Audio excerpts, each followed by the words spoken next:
ഈശോ മിശിഹായ്ക്ക് സ്തുതിയായിരിക്കട്ടെ. പ്രിയപ്പെട്ടവരെ, ഇന്ന് തിരുസഭ നമ്മുടെ കർത്താവിൻ്റെ സ്വർഗാരോഹണ തിരുനാൾ കൊണ്ടാടുകയാണ്. ഈസ്റ്ററിൻ്റെ 40-ാം ദിവസം എന്ന് പറയുന്നത് കഴിഞ്ഞ വ്യാഴാഴ്ച. എന്നാൽ അതൊരു ഇടദിവസമായതുകൊണ്ട് കർത്താവിൻ്റെ തിരുനാളുകളിൽ കഴിയുന്നിടത്തോളം പേര് പങ്കെടുക്കണമെന്നുള്ള സഭയുടെ തീവ്രമായ ആഗ്രഹം സഫലീകരിക്കുവാൻ വേണ്ടി ആ വ്യാഴാഴ്ചത്തെ ആഘോഷമാണ് പിറ്റേ ഞായറാഴ്ച ഇന്ന് നമ്മൾ കൊണ്ടാടുന്നത്. പ്രിയപ്പെട്ടവരെ, ഒരു വിധത്തിൽ ഈശോയുടെ ഉത്ഥാനത്തിൻ്റെ പൂർത്തീകരണമാണ് ഈ സ്വർഗാരോഹണ തിരുനാൾ. ഈശോയുടെ ഈ ലോക ദൗത്യത്തിൻ്റെ പൂർത്തീകരണമാണ് ഈ സ്വർഗാരോഹണ തിരുനാൾ. ദൈവം ഏൽപ്പിച്ച ദൗത്യം, പിതാവ് ഏൽപ്പിച്ച ദൗത്യം നിറവേറ്റുവാൻ സ്വർഗം വിട്ട് ഭൂമിയിലേക്ക് ഇറങ്ങി വന്ന ദൈവപുത്രൻ മനുഷ്യനായി അവതരിച്ചു. ഈ ലോകത്ത് അവിടെ നിന്ന് ജീവിച്ചു, മരിച്ച് ഉത്ഥാനം ചെയ്തു. അതിലൂടെ പിതാവ് ഏൽപ്പിച്ച ദൗത്യം ഈശോ പൂർണ്ണമായും നിറവേറ്റി. പാപത്തിൽ നിന്നും, മരണത്തിൽ നിന്നും, രോഗത്തിൽ നിന്നും എല്ലാം മനുഷ്യരെ വിമോചിപ്പിച്ചു. സ്നേഹവും സന്തോഷവും സമാധാനവും കൊണ്ട് മനുഷ്യരെ നിറച്ച് ദൈവത്തിൻ്റെ പാതയിലൂടെ ദൈവരാജ്യത്തിലേക്ക് ഓരോരുത്തരെയും നയിച്ചു. കർത്താവ് തൻ്റെ സമയവും സൗകര്യവും എല്ലാം, കഴിവുകളും എല്ലാം ചെലവഴിച്ചുകൊണ്ട് പിതാവ് ഏൽപ്പിച്ച ദൗത്യം പൂർണ്ണമായി നന്നായി അവിടുന്ന് നിറവേറ്റി. ഉത്ഥാനം ചെയ്തു കഴിഞ്ഞും പൂർത്തീകരിക്കാനുള്ളത് പൂർത്തീകരിച്ച് 40 ദിവസം കൊണ്ട് പൂർത്തീകരിച്ച് അവിടുന്ന് 40-ാം ദിവസം സ്വർഗം പോകുക. പ്രിയപ്പെട്ടവരെ, നമ്മൾ ഈ തിരുനാളിലൂടെ ഒരു തിരുനാൾ പരമ്പര ആരംഭിക്കുക. നമ്മൾ ഇന്ന് ഈശോയുടെ സ്വർഗാരോഹണ തിരുനാൾ കൊണ്ടാടുന്നു. വരുന്ന ഞായറാഴ്ച പെന്തക്കോസ്ത തിരുനാൾ കൊണ്ടാടും. അതിൻ്റെ പിറ്റേ ഞായറാഴ്ച നമ്മൾ പരിശുദ്ധ ത്രിത്വത്തിൻ്റെ തിരുനാൾ കൊണ്ടാടും. അത് കഴിഞ്ഞിട്ട് നമ്മൾ പരിശുദ്ധ ദിവ്യകാരുണ്യത്തിൻ്റെ തിരുനാൾ കൊണ്ടാടും. എന്നിട്ട് നമ്മൾ 5-ാമതായി നമ്മൾ ഈശോയുടെ തിരുഹൃദയത്തിൻ്റെ തിരുനാൾ കൊണ്ടാടും. നമ്മുടെ ആരാധനാ വത്സരത്തിൽ തിരുനാളുകളുടെ വലിയ ക്രമീകരണമുണ്ട്. നമ്മൾ ക്രിസ്മസിന് പിതാവായി ദൈവത്തിൻ്റെ സ്നേഹം ആഘോഷിച്ചു. തൻ്റെ ഏകജാതനെ നൽകാൻ തക്ക വിധം അത്രയേറെ നമ്മെ സ്നേഹിച്ച പിതാവിൻ്റെ സ്നേഹമാണ് ക്രിസ്മസിന് നമ്മൾ ആഘോഷിച്ചത്. അത് കഴിഞ്ഞ് തൻ്റെ മരണത്തിലൂടെ ഉത്ഥാനത്തിലൂടെയും, അതായത് യഥാർത്ഥ പെസഹ അനുഭവത്തിലൂടെ മനുഷ്യവർഗത്തിന് രക്ഷ പകർന്ന പുത്രനായ ഈശോയുടെ തിരുനാളാണ് ഈസ്റ്ററിൽ നമ്മൾ കൊണ്ടാടിയത്.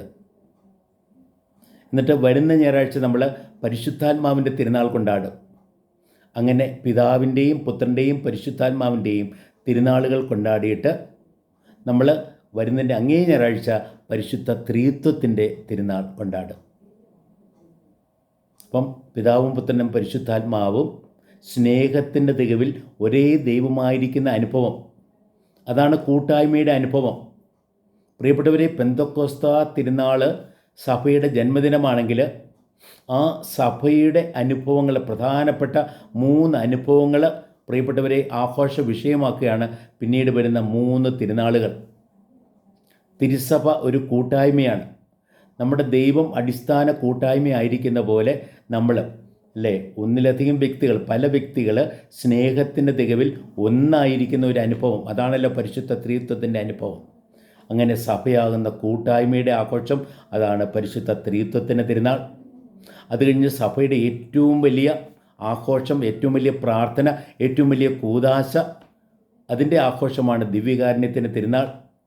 എന്നിട്ട് സഭയുടെ ഏറ്റവും വലിയ അനുഭവത്തിൻ്റെ, അതായത് തിരുഹൃദയത്തിൻ്റെ തിരുനാൾ പിന്നീട് നമ്മൾ അതേ തുടർന്ന് ആഘോഷിക്കുകയും ചെയ്യും. നമ്മൾ നോക്കുമ്പോഴേക്കും ഇതുവരെ, അതായത് സ്വർഗാരോഹണ തിരുനാൾ വരെ ഈശോ ഒറ്റയ്ക്ക് ചെയ്ത കാര്യങ്ങൾ അത് കഴിഞ്ഞ് ചെയ്യപ്പെടേണ്ടിയിരിക്കുന്നു. ആ ചെയ്യപ്പെടുന്നത് തിരുസഭയിലൂടെയാണ്. അങ്ങനെയാണ് തിരുസഭയുടെ ജന്മദിനമായ പെന്തക്കോസ്ത വരുന്നത്. അപ്പോൾ ഇതുവരെ കർത്താവ് ചെയ്ത എല്ലാ കാര്യങ്ങളും, അതായത് ദൈവത്തിൻ്റെ സാന്നിധ്യം അനുഭൂതിമാക്കുക, ദൈവത്തിൻ്റെ സ്നേഹം പകരുക, ദൈവത്തിൻ്റെ വചനം പ്രഘോഷിക്കുക, ദൈവത്തിൻ്റെ പ്രവർത്തനങ്ങൾ ചെയ്യുക, ദൈവത്തിൻ്റെ അനുഭവങ്ങളായ സന്തോഷവും സമാധാനവും സൗഖ്യവും സമർത്ഥമായ ജീവനും അനുഭൂതിയുമാക്കുക, അതെല്ലാം കർത്താവ് ഈ ലോകത്തിൽ നിവർത്തിച്ചു. എല്ലാം പൂർത്തിയാക്കി കർത്താവ്. പൂർത്തിയാക്കി കഴിയുമ്പോഴാണ് കർത്താവ് സ്വർഗത്തിലേക്ക് തിരിച്ചു പോകുന്നത്. എൻ്റെ ദൗത്യം ഞാൻ നിറവേറ്റി, അതായാൽ പിതാവിൻ്റെ പക്കലേക്ക് ഞാൻ പോവുകയാണെന്ന് ഈശോ പറയുക. പ്രിയപ്പെട്ടവരെ, അങ്ങനെ ഈശോ പോയി കഴിയുമ്പോൾ ഈശോ ഈ ലോകത്തിൽ നിവർത്തിച്ച കാര്യങ്ങളെല്ലാം ഇനിയും തുടരേണ്ടിയിരിക്കുന്നു. ലോക അന്ത്യത്തോളം തുടരണം, ലോക അതിർത്തിയോളം വ്യാപിക്കണം. അതിനുവേണ്ടിയാണ് കർത്താവ് സഭയെ സ്ഥാപിച്ചത്. ഒരു വ്യക്തി ഇതുവരെ ഒറ്റയ്ക്ക് ചെയ്തത് ഇപ്പോഴും ഒരു കൂട്ടായ്മയായി. ഈശോയുടെ ശരീരത്തിലെ വിവിധ അവയവങ്ങൾ പോലെ നമ്മളെല്ലാവരും ക്രിസ്തുവിൽ ഒന്നു ചേർന്ന് ക്രിസ്തുവിൻ്റെ ഭൗതിക ശരീരമായി മാറുക. ഈ ശരീരത്തിലൂടെയാണ് പ്രിയപ്പെട്ടവരെ ഇന്ന് മനുഷ്യർ കർത്താവിൻ്റെ സ്വരം കേൾക്കുന്നത്, കർത്താവിൻ്റെ സാന്നിധ്യം അനുഭവിക്കുന്നത്, കർത്താവിൻ്റെ സ്നേഹം നുകരുന്നത്, കർത്താവിൻ്റെ പ്രവൃത്തിയുടെ ഫലം അനുഭവിക്കുന്നത്, കർത്താവേകുന്ന രക്ഷയും സന്തോഷവും സമാധാനവുമെല്ലാം നുകരുന്നത് സഭയിലൂടെയാണ്. അത് തുടരുക. പ്രിയപ്പെട്ടവരെ, നമ്മൾ ഇന്ന് കർത്താവിൻ്റെ ഈ സ്വർഗാരോഹണ തിരുനാൾ കൊണ്ടാടുമ്പോൾ എന്തിനാണ് കർത്താവ് സ്വർഗാരോഹണം ചെയ്തത് എന്നൊരു ചോദ്യം. അതിൻ്റെ ഉത്തരം എന്താണെന്നറിയാമോ? 5 കാര്യങ്ങൾക്ക് വേണ്ടിയാണ്. ഒന്ന്, നമുക്ക് വേണ്ടി സ്വർഗം തുറക്കാൻ, ആദ്യ മനുഷ്യൻ്റെ പാപം മൂലം അടഞ്ഞുപോയ സ്വർഗത്തിൻ്റെ വാതിലുകൾ തുറക്കാൻ കർത്താവ് സ്വർഗാരോഹണം ചെയ്തു. രണ്ടാമത്തേത്, പിതാവിൻ്റെ വലത്തുഭാഗത്ത് എഴുന്നള്ളിയിരുന്ന് നമുക്ക് വേണ്ടി മധ്യസ്ഥം വഹിക്കുവാൻ കർത്താവ് സ്വർഗാരോഹണം ചെയ്തു. നമ്മളെ ശരിക്കും മനസ്സിലാക്കുന്നവൻ, നമ്മളെ കരുതുന്നവൻ, നമ്മളെ അറിഞ്ഞ് അനുഭവിച്ചവൻ, നമുക്ക് വേണ്ടി മധ്യസ്ഥം വഹിക്കുവാൻ പിതാവിൻ്റെ പക്കലുണ്ട്. ദൈവത്തിൻ്റെ മുമ്പിൽ ചോദിക്കാനും പറയാനും ഒരാളുണ്ട് എന്നുള്ള ആ അനുഭവം തരാനാണ് കർത്താവ് സ്വർഗാരോഹണം ചെയ്തത്. അതേപോലെ ഈശോ പറയുന്നുണ്ടല്ലോ, യോഹന്നാൻ്റെ സുവിശേഷത്തിൽ 14-ാമത്തെ അധ്യായത്തിൽ പറയുന്നുണ്ട്, ഞാൻ പിതാവിൻ്റെ പക്കലേക്ക് പോകുന്നത് പിതാവിൻ്റെ പക്കൽ, പിതാവിൻ്റെ ഭവനത്തിൽ നിങ്ങൾക്ക് ഇടം സജ്ജമാക്കാനാണ് എന്ന് പറയുകയാണ്. അപ്പോൾ സ്വർഗത്തിൻ്റെ വാതിൽ തുറക്കുക മാത്രമല്ല, പിതാവിൻ്റെ ഭവനത്തിൽ നമുക്ക് ഇടം സജ്ജമാക്കുന്നു, പിതാവിൻ്റെ പക്കൽ നമുക്ക് വേണ്ടി മധ്യസ്ഥം വഹിക്കുന്നു. 4-മതായി കർത്താവ് സ്വർഗാരോഹണം ചെയ്തത് പരിശുദ്ധാത്മാവിനെ അയക്കാൻ. ഈശോ പറയുന്നില്ലേ, ഞാൻ പോയില്ല എങ്കിൽ പരിശുദ്ധാത്മാവിനെ അയക്കാനാവില്ല. പിതാവിനോട് ചേർന്ന പുത്രൻ പരിശുദ്ധാത്മാവിനെ നമ്മളിലേക്ക് അയച്ചു. അതാണല്ലോ പെന്തക്കോസ്ത അനുഭവം എന്ന് പറഞ്ഞാൽ.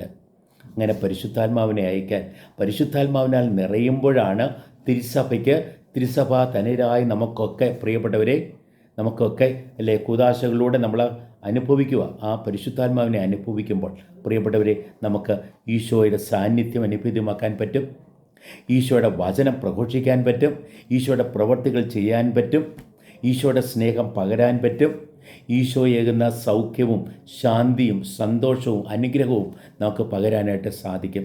അങ്ങനെ അതിനുവേണ്ടിയാണ് പരിശുദ്ധാത്മാവിനെ ശിഷ്യരിലേക്ക് അയച്ചത്. എന്നിട്ട് പ്രിയപ്പെട്ടവരെ, കർത്താവ് സ്വർഗാരോഹണം ചെയ്തത് എന്തിനാണെന്നറിയാവോ? വീണ്ടും വരാൻ വേണ്ടിയാണ് അവിടുന്ന് സ്വർഗാരോഹണം ചെയ്തത്. കർത്താവിൻ്റെ ശാരീരികമായ അസാന്നിധ്യം പ്രിയപ്പെട്ടവരെ ലോകത്തിലുണ്ടെങ്കിലും കർത്താവിൻ്റെ സാന്നിധ്യം ലോകത്തിലുണ്ട്. തിരുസഭ കൂട്ടായ്മയിലൂടെ, നമ്മുടെ കൂദാശകളിലൂടെ, ബൈബിളിലൂടെ, നമ്മൾ ചെയ്യുന്ന ശുശ്രൂഷകളിലൂടെ ഒക്കെ നമ്മുടെ സഹനങ്ങളിലൂടെ ഒക്കെ പ്രിയപ്പെട്ടവരെ കർത്താവിൻ്റെ സാന്നിധ്യം ലോകത്തിലുണ്ട്. ആ രീതിയിൽ ആ കർത്താവിൻ്റെ സാന്നിധ്യം ലോകത്തിൽ തുടരുക, ലോക അതിർത്തിയോളം വ്യാപിപ്പിക്കുക, അതാണ് പ്രിയപ്പെട്ടവരെ കർത്താവ് നമ്മളെ ഏൽപ്പിക്കുന്ന ദൗത്യം. ഇന്ന് കർത്താവിന് സ്നേഹിക്കുവാൻ തൻ്റെ മാനുഷിക ഹൃദയം ലോകത്തിലില്ല, നമ്മുടെ ഹൃദയം ഒഴികെ. കർത്താവിന് നന്മ ചെയ്യാൻ തൻ്റെ കരങ്ങളിലില്ല, നമ്മുടെ കരങ്ങൾ ഒഴികെ. നന്മ ചെയ്ത് ചുറ്റി നടക്കുവാൻ തൻ്റെ പാദങ്ങളിലില്ല, നമ്മുടെ പാദങ്ങൾ ഒഴികെ. പ്രിയപ്പെട്ടവരെ, കർത്താവിന് സംസാരിക്കുവാൻ സ്വന്തം നാവില്ല, നമ്മുടെ നാവുകൾ ഒഴികെ. ഇന്ന് ഈ ലോകത്ത് പ്രിയപ്പെട്ടവരെ കർത്താവ് പ്രത്യക്ഷപ്പെടുന്നത് അവിടുത്തെ കൂദാശകളായി ജീവിക്കുവാൻ ശ്രദ്ധിക്കേണ്ട നാം ഓരോരുത്തരിലും കൂടെയാണ്. ഞാനല്ല, ക്രിസ്തു എന്നിൽ ജീവിക്കുന്നു എന്ന ബോധ്യത്തോടെ ജീവിക്കുവാൻ തയ്യാറാകുമ്പോഴാണ് പ്രിയപ്പെട്ടവരെ ഈ കർത്താവിൻ്റെ സ്വർഗാരോഹണ തിരുനാളിൻ്റെ ആ ദൗത്യം നമ്മൾ പൂർണ്ണമായും നിറവേറ്റുക. ഇതുവരെ കർത്താവ് ചെയ്തത് നമ്മളിലൂടെ നിവർത്തിക്കപ്പെടണം. അത് നിവർത്തിക്കുവാൻ വേണ്ടിയാണ്. എന്താണ് പ്രധാനമായിട്ട് കർത്താവിൻ്റെ ദൗത്യം? സ്വർഗരാജ്യം, ദൈവരാജ്യം, നമ്മുടെ ലോകത്തെ തന്നെ ദൈവരാജ്യമായി പരിവർത്തനപ്പെടുത്തുക. അതിനുവേണ്ടിയാണ് പ്രിയപ്പെട്ടവരെ കർത്താവ് ലോകത്തിലേക്ക് വന്നത്. ദൈവരാജ്യം എന്ന് പറഞ്ഞാൽ എന്താ? ദൈവത്തിൻ്റെ സാന്നിധ്യം നിറഞ്ഞു നിൽക്കുന്ന അനുഭവം. ദൈവത്തിൻ്റെ സ്നേഹം എങ്ങും അനുഭൂതിമാകുന്ന അനുഭവം, കർത്താവിൻ്റെ സ്വരം എങ്ങും കേൾക്കപ്പെടുന്ന അനുഭവം, കർത്താവിൻ്റെ പ്രവർത്തികൾ എന്നും ചെയ്യപ്പെടുന്ന ഒരു അനുഭവം. ആ രീതിയിൽ പ്രിയപ്പെട്ടവരെ, ആ സ്വർഗരാജ്യ അനുഭവം, ആ അനുഭവത്തിലേക്ക് കടന്നു വരുവാൻ ഭാഗ്യം കിട്ടിയവരാണ് നമ്മൾ ഓരോരുത്തരും. എന്നാൽ സ്വീകരിച്ചാൽ മാത്രം പോരാ, കൊടുക്കുവാൻ നമ്മൾ ശ്രദ്ധിക്കണം. നമ്മൾ എന്തനുഭവിച്ചോ അത് പകരാനായിട്ട് നമ്മൾ ശ്രദ്ധിക്കണം. യോഹന്നാൻ്റെ 1-ാമത്തെ ലേഖനം തുടങ്ങുന്നത് അങ്ങനെയല്ലേ? ഞങ്ങൾ അനുഭവിച്ചത് നിങ്ങളുമായി പങ്കുവയ്ക്കുക, ഞങ്ങൾ കേട്ടത് നിങ്ങളെ കേൾപ്പിക്കുക, ഞങ്ങൾ അനുഭവിച്ച സ്നേഹം നിങ്ങൾക്ക് പകർന്നു തരുക. ആ രീതിയിൽ പ്രിയപ്പെട്ടവരെ, ഇന്നത്തെ ലോകത്തിൽ കർത്താവ് ഏൽപ്പിച്ച ദൗത്യം നിറവേറ്റാൻ, കർത്താവ് ചെയ്ത ദൗത്യങ്ങൾ ഈ ഭൂമിയിൽ നിറവേറ്റാൻ നമ്മളൊക്കെ ക്ഷണിക്കപ്പെടുന്നു. ഇന്നത്തെ തിരുനാളിലൂടെ നമുക്ക് നമ്മെ തന്നെ കർത്താവിനായി സമർപ്പിക്കാം. കർത്താവ്, ഇതാ ഞാൻ എന്നെ പൂർണ്ണമായും സമർപ്പിക്കുന്നു, അങ്ങനെ ഉപയോഗപ്പെടുത്തണമേ. എൻ്റെ സമയവും എൻ്റെ സമ്പാദ്യവും എൻ്റെ കഴിവുകളും എല്ലാം കർത്താവ് എന്നെ തന്നെ ഞാൻ അങ്ങേക്കായി സമർപ്പിക്കുന്നു. ഈ ലോകത്തിൽ അങ്ങയുടെ ശാരീരികമായ സാന്നിധ്യം തന്നെ ഞാൻ അനുഭൂതമാക്കട്ടെ. അങ്ങേൽപ്പിക്കുന്ന ദൗത്യം നന്നായി നിറവേറ്റുവാൻ ദൈവമേ ഞങ്ങളെ പ്രാപ്തരാക്കണമേ. പരിശുദ്ധാത്മാവിൻ്റെ നിറവ് നിരന്തരം ഞങ്ങൾ അനുഭവിച്ചുകൊണ്ട് ഞങ്ങൾ അങ്ങയെ മഹത്വപ്പെടുത്തി അങ്ങയുടെ അനുഗ്രഹം ഏവർക്കും പകർന്നു കൊടുത്ത് ജീവിക്കട്ടെ. ദൈവാനുഗ്രഹം പ്രിയപ്പെട്ടവരെ ഞങ്ങളിലേക്ക് സമർത്ഥമായിട്ട്, ദൈവമേ നമ്മളിലേക്ക് സമർത്ഥമായിട്ട് വർഷിക്കപ്പെടട്ടെ എന്ന് ആശംസിക്കുന്നു.